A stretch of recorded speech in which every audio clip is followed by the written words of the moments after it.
शिक्षा, स्वास्थ्य और जैव विविधता है। आजकल खट्टे बेर गांवों में मिल रहे हैं, सही है ना? थोड़े दिनों पहले कौन सा फल पका था? सीताफल, अनूरा। अभी खट्टे बेर, थोड़े दिनों बाद इमली, फिर टिबरगम, फिर केरी, आमली, कई गोरख आमली और फिर खजूर। क्या आपने ये चरणबद्ध अपने बच्चों को एक साल में खिलाए?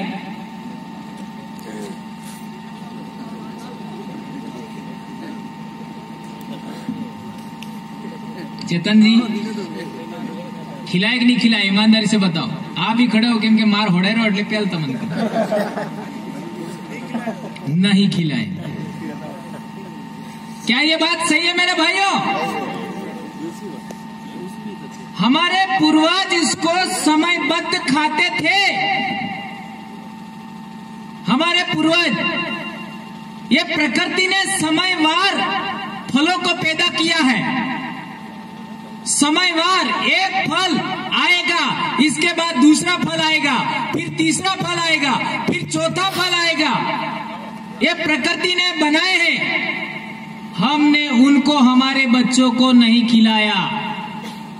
और मैं गारंटी देता हूं, ये जितने कर्मचारी भाई अभी शहर में रह रहे हैं, इसमें मैं स्वयं, हमने अभी तक हमारे बच्चों को खट्टे बेर नहीं खिलाए हैं। लेकिन गांव के बच्चों ने तो कम से कम 15 दिन से खा रहे, जिनको हम पढ़ा रहे। सही कह रहा हूं? हाँ या ना तो बोल सकते हैं ना? Yes boss. तो फिर हम कहां जा रहे हैं? हम पिछड़ रहे कि नहीं पिछड़ रहे? इसलिए एक बार इस साल जो आदिवासी एकता परिषद का कार्यक्रम हो रहा क्वाट में, वहां एक कॉलेज के अंदर कार्यक्रम रखा था। वहां पर वो राठवा आदिवासी थे, तो बहुत सारी बातें वहां निकली। वहां एक बात मैंने बताई थी। क्या बताई थी? आज के कम से कम 5-6 साल पहले की बात है।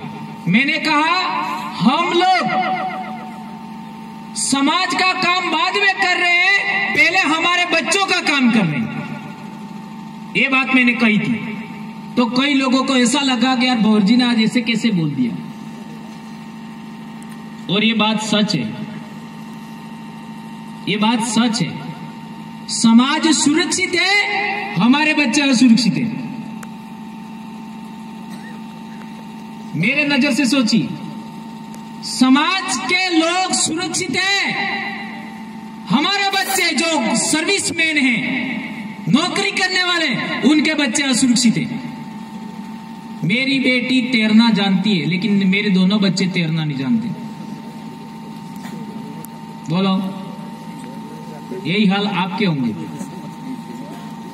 हमारे बच्चे पेड़ पर चढ़ना भूल गए।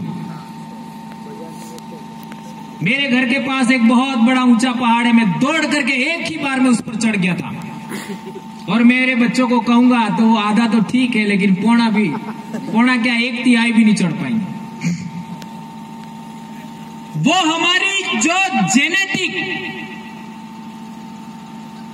एथनिसिटी, जिसको नृजातीयता कहते हैं, हमारे समाज के अंदर जो वो ऊर्जा थी, क्षमता थी, वो कहां है आज? पिछले 50 सालों में वो ऊर्जा, वो एनर्जी, वो क्षमता खत्म हो गई। उसका कारण क्या है? इसलिए ये जैव विविधता, स्वास्थ्य और शिक्षा को रखा है। उसका कारण ये है कि हम लोगों ने साल भर एक ही अनाज खाते हैं, वो है गेहूं। साल भर एक ही अनाज खा रहे, गेहूं, इसके अलावा नहीं। पहले हमारे पूर्वज कई प्रकार का धान खाते थे, जौ भी खाते थे, मक्का भी खाते थे, आपका महुआ भी खाते थे, उड़द, चना, कई सारी चीजें खाते थे, यहां तक कि महुए का तेल भी खाते थे। अब तो महुआ तो ठीक है, महुआ ने डोल है, ई तमे कारी साक्षी पहलते फल, ये भी सोचवानी जरूरत है। उसके अंदर कितना न्यूट्रिशन है। ये सोचने की आवश्यकता है, हमारे समाज को कमजोर बनाए रखने के लिए हमारे इन लोगों ने बहुत सारी बातें खाने के मामले में भी उन्होंने प्रयोग किए और हम उसमें फंस गए। सब्जियों की बात करिए, आप कौन सी सब्जियां खाते हैं डेली? केमिकल वाले। तो वही सब्जियां, आलू, प्याज। थोड़ा सोचिए आपने बचपन में कौन कौन सी भाजियां खाते थे, कौन सी सब्जियां आप सूखी बनाते थे, उनको खाते थे। आप कह सकते हो कि भंवर जी ये बात तो कहीं और भी की जा सकती थी, यहां क्यों? यहां इसलिए जरूरी है कि आज शिक्षा के मामले में सबसे बड़ी प्रॉब्लम आ गई है कि 15 से 20 मिनट बच्चों को प्रार्थना में खड़े रखते हैं तो 8-10 बच्चे तो मूर्छा आ जाती है।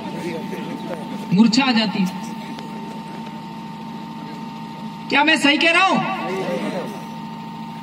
यह है आज के युवा बच्चों की क्षमता।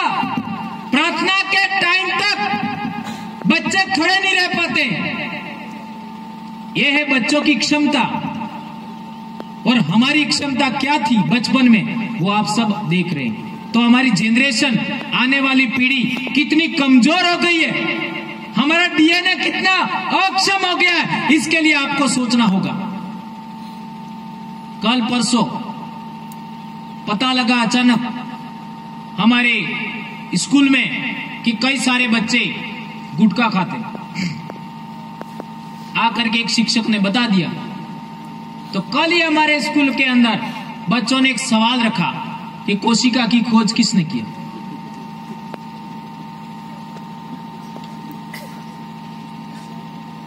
इसी को समझाते हुए मैंने सीधे गुटखे तक लेके गया, कोशिका से उदाहरण देते देते वहां तक लेके गया। और बच्चों को मैं पूरा उदाहरण दूंगा तो आप गजब का विचार कर जाएंगे, पर इतना टाइम नहीं है मेरे पास। मैंने बच्चों को अच्छे तरीके से समझाया और इसके बाद शपथ दिलाई। बच्चों ने 2-2 हाथ करके शपथ लिया कि आज के बाद हम खाएंगे नहीं, और माँ बाप भी बुलाएंगे, मंगवाएंगे तो हम लाएंगे नहीं। लेकिन मुझे मालूम है अंडर 30 वालों पर विश्वास जल्दी नहीं किया जा सकता। वो तो 30 क्या 15-16 के, मैं जानता हूं। लेकिन वो 15-16 वालों को बार बार याद दिला जाए तो उन पर असर पड़ेगा और वो नहीं खाएंगे, क्योंकि हम भी उस चरण से गुजरे हैं। हमको मालूम है इनमें से 5 बच्चों पर भी परिवर्तन हो गया तो बहुत कुछ चेंज हो सकता है। तो हम लोगों को मेरा कहना है कि एजुकेशन पर तो बोलना ही है। हमें क्लास में कम से कम, मैं ऐसा कहना चाहूंगा कि आप सप्ताह में एक सामूहिक क्लास लीजिए, सभी क्लासों की 1 घंटा या आधा घंटा, और बच्चों को सार्वजनिक सवाल पूछिए। जैसे मैं मेरे स्कूल में एक सवाल पूछता हूं, जैव मंडल का पाठ है, तो मैं बच्चों को सवाल पूछता हूं, वो थोड़ा सा आपको भी शेयर करना चाहूंगा। मैं बच्चों को पूछता हूं कि बेटा हम लोग कौन सी गैस लेते हैं,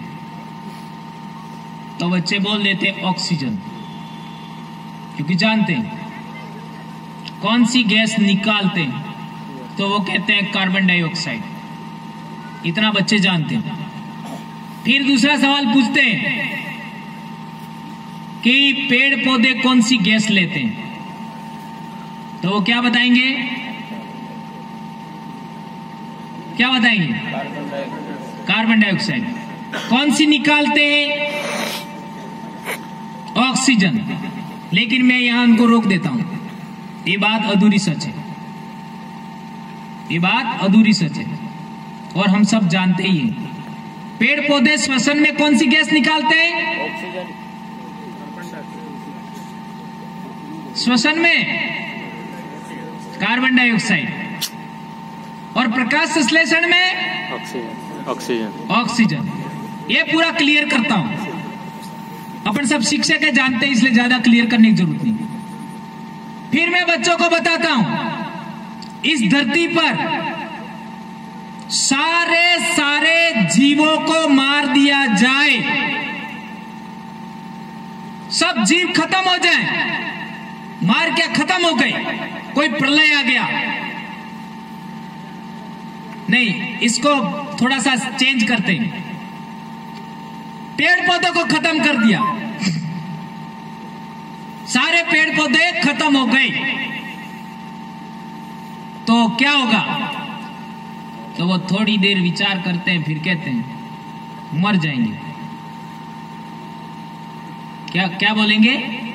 मर जाएंगे, सारे पेड़ पौधे खत्म हो जाएंगे तो मर जाएंगे। फिर पूछते हैं कौन कौन मरेंगे? तो वो तो मरना चाहते नहीं, इसलिए ऐसा नहीं बोलेंगे हम मर जाएंगे, धीरे से बोलेंगे सब मर जाएंगे। हम मरेंगे कि नहीं मरेंगे? तो फिर बोलेंगे कि हाँ मर जाएंगे, ऐसा। फिर दूसरे नंबर पे आता हूं मैं, क्यों मर जाएंगे वो अपन जानते हैं, आप उदाहरण को आगे बढ़ा सकते हैं, क्योंकि पेड़ पौधे खत्म हो गए, ऑक्सीजन मिलेगी नहीं तो हमको मरना ही है। वो बात अच्छे तरीके से बच्चों, फिर उसको पलट देते हैं, क्या सारे जीव जंतु मर जाएं, इंसान मर जाएं, तो पेड़ पौधों का क्या होगा? तो बच्चे कहेंगे पेड़ पौधे भी मर जाएंगे। फिर वापस वही रिपीट करता हूं कि पेड़ पौधे ऑक्सीजन भी निकालते हैं और पेड़ पौधे कार्बन डाइऑक्साइड भी निकालते हैं। तो फिर बच्चे मान लेते हैं नहीं, पेड़ पौधे नहीं मरेंगे, पेड़ पौधे नहीं मरेंगे, क्योंकि पेड़ पौधों को हमारी जरूरत नहीं है, पेड़ पौधों को हमारी जरूरत नहीं है, जीव जंतुओं को पेड़ पौधों की जरूरत है।